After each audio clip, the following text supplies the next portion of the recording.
بسم اللہ الرحمن الرحیم نحمده ونصلی علی رسولہ الکریم سیرت النبی صلی اللہ علیہ وسلم قدم بقدم پارٹ نمبر 15 جس کا عنوان ہے حجر اسود کون رکھے گا۔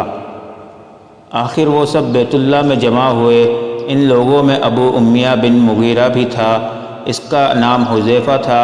قریش کے پورے قبیلے میں یہ سب سے زیادہ عمر والا تھا۔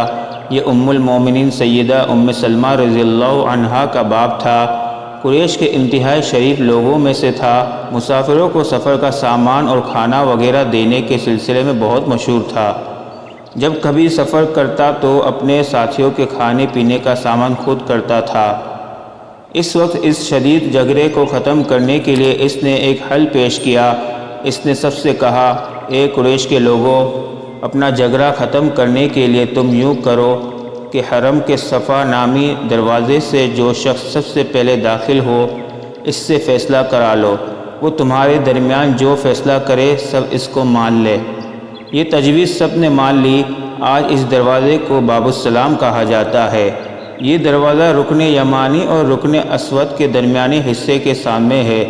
اللہ کی قدرت کے اس دروازے سے سب سے پہلے حضور نبی کریم صلی اللہ علیہ وسلم تشریف لائے۔ قریش نے جیسے ہی آپ کو دیکھا پکار اٹھے، یہ تو امین ہیں، یہ تو محمد ہیں، ہم ان پر راضی ہیں۔ اور ان کے ایسا کہنے کی وجہ یہ تھی کہ قریش اپنے آپس کے جھگڑوں کے فیصلے آپ ہی سے کرایا کرتے تھے۔ آپ کسی کی بے جا حمایت نہیں کرتے تھے، نہ بلا وجہ کسی کی مخالفت کرتے تھے۔ پھر ان لوگوں نے اپنے جھگڑے کی تفصیل آپ کو سنائی۔ ساری تفصیل سن کر آپ نے فرمایا، ایک چادر لے آؤ۔ وہ لوگ چادر لے آئے۔ آپ نے اس چادر کو بچھایا اور اپنے دست مبارک سے حجر اسود کو اٹھا کر اس چادر پر رکھ دیا۔ اس کے بعد آپ نے ارشاد فرمایا، ہر قبیلے کے لوگ اس چادر کا ایک ایک کنارہ پکڑ لیں، پھر سب مل کر اس کو اٹھائیں۔ انہوں نے ایسا ہی کیا۔ چادر کو اٹھائے ہوئے وہ اس مقام تک آ گئے جہاں حجر اسود کو رکھنا تھا۔ اس کے بعد نبی اکرم صلی اللہ علیہ وسلم نے حجر اسود کو اٹھا کر اس کی جگہ رکھنا چاہا، لیکن عین اس وقت ایک نجدی شخص آگے بڑھا اور تیز آواز میں بولا، بڑے تعجب کی بات ہے کہ آپ لوگوں نے ایک کم عمر نوجوان کو اپنا رہنما بنا لیا ہے، اس کی عزت افزائی میں لگ گئے ہو۔ یاد رکھو، یہ شخص سب کو گروہوں میں تقسیم کر دے گا، تم لوگوں کو پارا پارا کر دے گا۔ قریب تھا کہ لوگوں میں اس کی باتوں سے ایک بار پھر جھگڑا ہو جائے، لیکن پھر خود ہی انہوں نے محسوس کر لیا کہ حضور صلی اللہ علیہ وسلم نے جو فیصلہ کیا ہے وہ لڑانے والا نہیں، لڑائی ختم کرنے والا ہے۔ چنانچہ حجر اسود کو نبی کریم صلی اللہ علیہ وسلم نے اپنے مبارک ہاتھوں سے اس کی جگہ پر رکھ دیا۔ مورخوں نے لکھا ہے، یہ نجدی شخص دراصل ابلیس تھا جو اس موقع پر انسانی شکل میں آیا تھا۔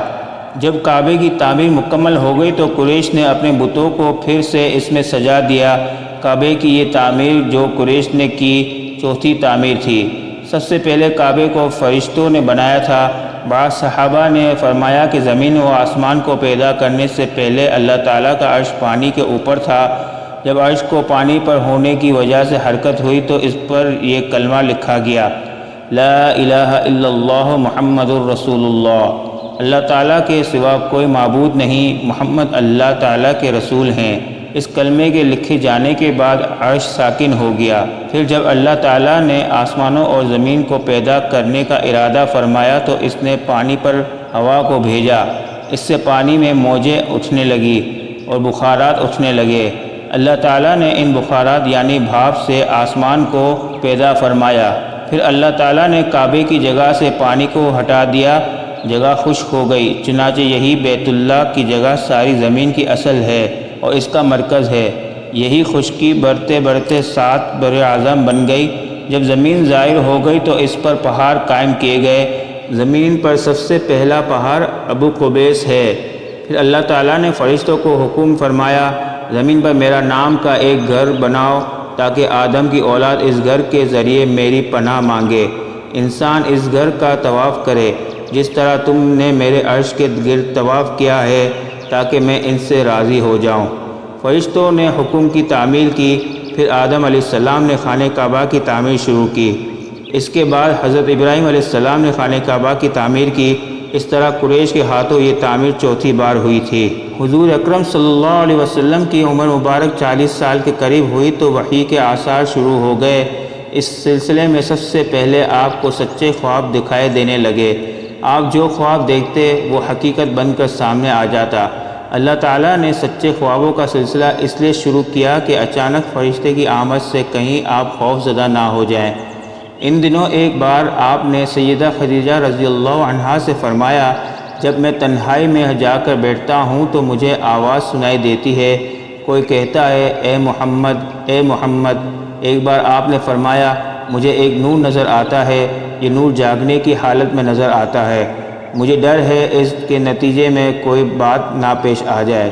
ایک بار آپ نے یہ بھی فرمایا، اللہ کی قسم مجھے جتنی نفرت ان بتوں سے ہے اتنی کسی اور چیز سے نہیں۔ وحی کے لیے آپ کو ذہنی طور پر تیار کرنے کے لیے اللہ تعالیٰ نے فرشتے اسرافیل کو آپ کا ہمدم بنا دیا تھا۔ آپ ان کی موجودگی کو محسوس تو کرتے تھے مگر انہیں دیکھ نہیں سکتے تھے۔ اس طرح آپ کو نبوت کی خوشخبریاں دی جاتی رہیں، آپ کو وحی کے لیے تیار کیا جاتا رہا۔ اللہ تعالیٰ نے آپ کے دل میں تنہائی کا شوق پیدا فرما دیا تھا، چنانچہ آپ کو تنہائی عزیز ہو گئی۔ آپ غار حرا میں چلے جاتے اور وہاں وقت گزارتے۔ اس پہاڑ سے آپ کو ایک بار آواز بھی سنائی دی تھی، میری طرف تشریف لائیں اے اللہ کے رسول۔ اس غار میں آپ مسلسل کئی راتیں گزارتے، اللہ کی عبادت کرتے۔ کبھی آپ 3 راتوں تک وہاں ٹھہرے رہتے، کبھی 7 راتوں تک، کبھی پورا مہینہ وہاں گزار دیتے۔ آپ جو کھانا ساتھ لے جاتے تھے جب ختم ہو جاتا تو تشریف لے جاتے۔ یہ کھانا عام طور پر زیتون کا تیل اور خشک روٹی ہوتا تھا، کبھی کھانے میں گوشت بھی ہوتا تھا۔ غار حرا میں قیام کے دوران کچھ لوگ وہاں سے گزرتے اور ان میں کچھ مسکین لوگ ہوتے تو آپ انہیں کھانا کھلاتے۔ غار حرا میں آپ عبادت کس طرح کرتے تھے، روایت میں اس کی وضاحت نہیں ملتی۔ علماء کرام نے اپنا خیال ضرور ظاہر کیا ہے۔ ان میں سے ایک خیال یہ ہے کہ آپ کائنات کی حقیقت پر غور و فکر کرتے تھے اور یہ غور و فکر لوگوں سے الگ رہ کر ہی ہو سکتا تھا۔ پھر آخر کار وہ رات آ گئی جب اللہ تعالیٰ نے آپ کو نبوت اور رسالت عطا فرما دی۔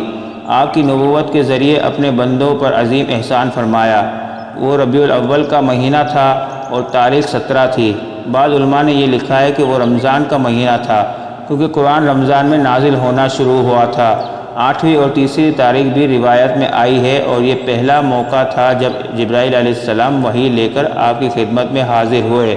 اس سے پہلے وہ آپ کے پاس نہیں آئے تھے۔ جس صبح جبرائیل علیہ السلام وحی لے کر آئے وہ پیر کی صبح تھی اور پیر کی صبح ہی آپ اس دنیا میں تشریف لائے تھے۔ آپ فرمایا کرتے تھے، پیر کے دن کا روزہ رکھو کیونکہ میں پیر کے دن پیدا ہوا، پیر کے دن ہی مجھے نبوت ملی۔ بہرحال اس بارے میں روایت مختلف ہیں۔ یہ بات طے ہے کہ اس وقت آپ کی عمر مبارک کا 40واں سال تھا۔ آپ اس وقت نیند میں تھے کہ جبرائیل علیہ السلام تشریف لے آئے۔ ان کے ہاتھ میں ایک ریشمی کپڑا تھا اور اس کپڑے میں ایک کتاب تھی۔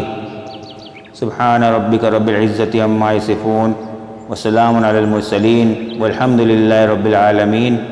ملتے ہیں اگلے عنوان میں جس کا نام ہے پہلی وحی۔ تب تک کے لیے اجازت دیجیے، اللہ حافظ۔